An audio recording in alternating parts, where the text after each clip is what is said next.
Hello and welcome back to Speed Demon Painting. Today we're doing a video guide on how I painted my Sultanate forces in a bright golden color scheme. As a base coat I used Retributor armor from Games Workshop, but I didn't use it across the entire model. I left some parts in silver, such as the weapon systems.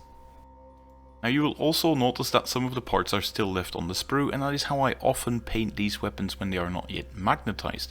When I clip them off, that small amount that will not have any primer on won't be much of a big issue, and I can just use some paint over it straight away.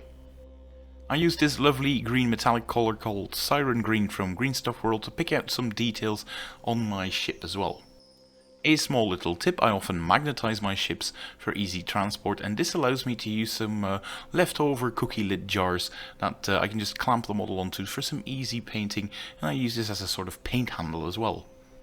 To enrich the gold I use an all-over wash made out of Magos Purple, a contrast paint from Games Workshop, and about 50% thinner. I then add a little water to this mix as well to make it flow a bit easier into the recesses. You do want to give this mixture a long time to dry before continuing on with the rest of the metallics, which will be the silver parts. I mostly pick out things such as the skimming generators and some of the pipes along the model, and I use a base paint from Games Workshop called Iron Warriors, which I then shade with Nuln Oil.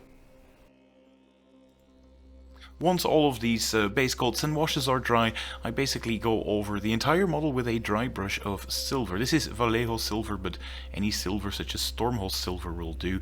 And I also do the same for the different weapon systems, including the parts that I clipped off and had to repaint. And these weapons are now magnetized, and I just use a couple of magnets to hold them into place. As you can see, I have picked out some parts of the weapons as well with that Iron Hands base paint. Once all of that is done, this is pretty much what you end up with, and at this stage most of the metallics have been finished.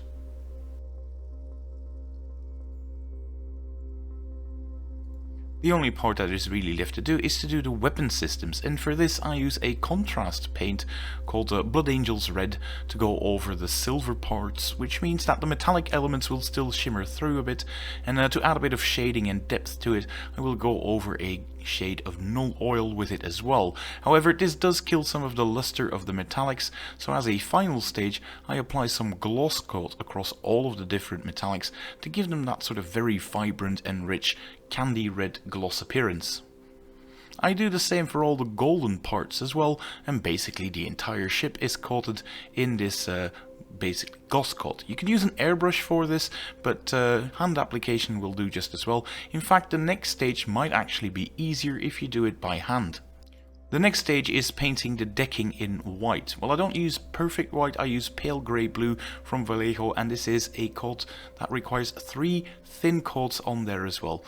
As you can see, if you just apply a single coat, a lot of that gold colour will still show through, which will leave for a very messy end result. But after 3 coats, you will have a nice opaque covering of the whole thing. This is the most tedious step of the whole painting process, and that can then be washed using this contrast paint Gryph-Charger Grey to create this sort of depth in the decking as well. You do want to add a bit of water to make it flow easier, and at the end you do a few extra little details such as these pipes that have of course been painted over them, but you just apply a bit of metallic to them.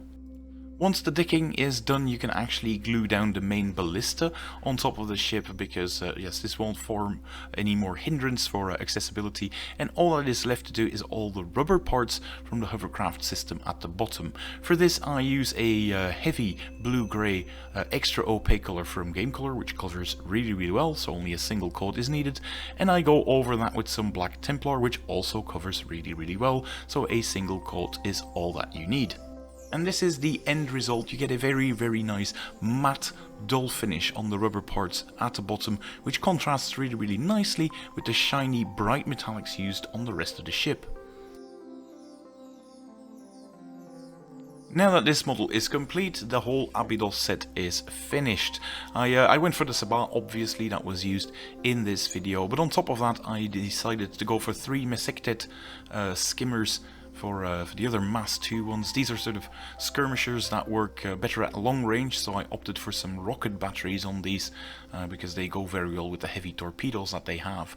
And for the big flagship I went for a Tanis control ship to give me some special SRS, and it comes equipped with gun batteries, so I have some of those in the fleet as well.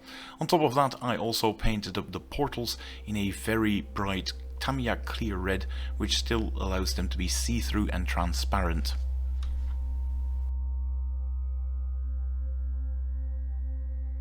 There we go. I hope you liked this step-by-step paint guide that I made on the Sultanate, and if you liked the video, make sure that you give it a thumbs up, and if you want to see more of these types of guides, make sure you let me know in the comments and subscribe to the channel for future videos. That's it for me for today though. I hope to see you in the next one. Until then, bye!